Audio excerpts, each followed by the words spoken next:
text, audio, and video news of the globe from Scientific Television. Don't forget to like, comment, and subscribe with us. Thank you. Now listen to the headline news.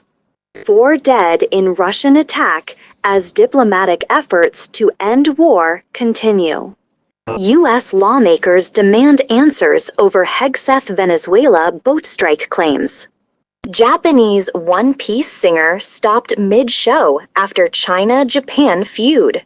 National Guard shooting suspect spent weeks isolated in bedroom, caseworker's email said. Death toll in Indonesia floods passes 500. Pope Leo finds his voice on first foreign trip. Singapore executes 3 men for drug offenses over 2 days. Hong Kong arrests 13 on suspicion of manslaughter over apartment fires. Suspected members of neo-Nazi terror group arrested in Spain. UK pulls $1.15 billion loan to Mozambique gas project after climate and terror concerns. Now listen to the detailed news. A Russian missile attack on the eastern Ukrainian city of Dnipro killed 4 people and injured 40, with unconfirmed reports suggesting a ballistic missile was used.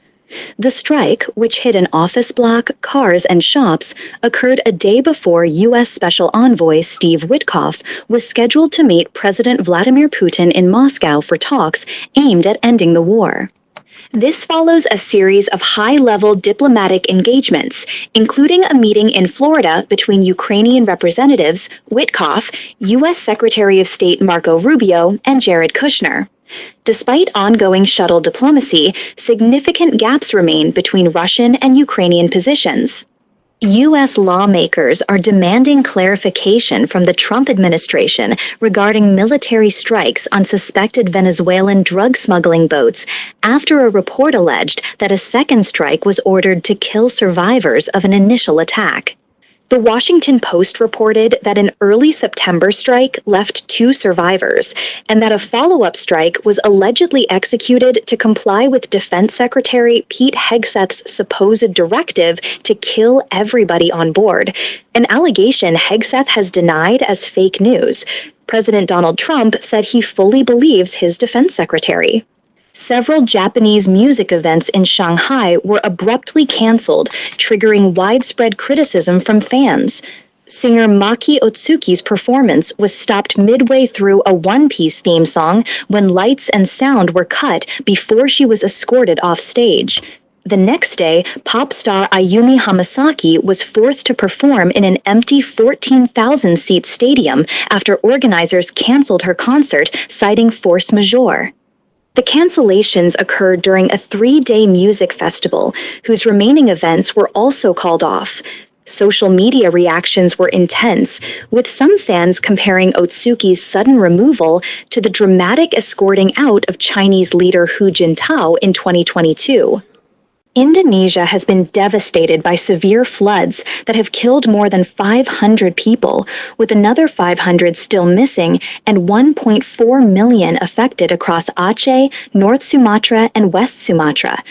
Caused by a rare cyclone over the Malacca Strait, the floods destroyed roads, bridges, and entire communities, leaving thousands isolated without food, clean water, or communications.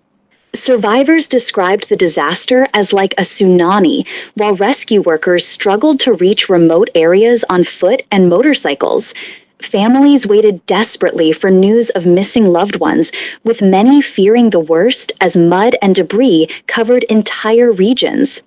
Pope Leo XIV has arrived in Beirut, Lebanon, just a week after Israeli airstrikes hit the capital, marking a bold and symbolic first foreign trip for a leader known for measured actions. Before arriving in Lebanon, he spent 3 days in Turkey, where his calm, thoughtful diplomatic style became more visible. Throughout the trip, Pope Leo has interacted gently with journalists, visited Christian minority communities, and delivered messages emphasizing peace and unity.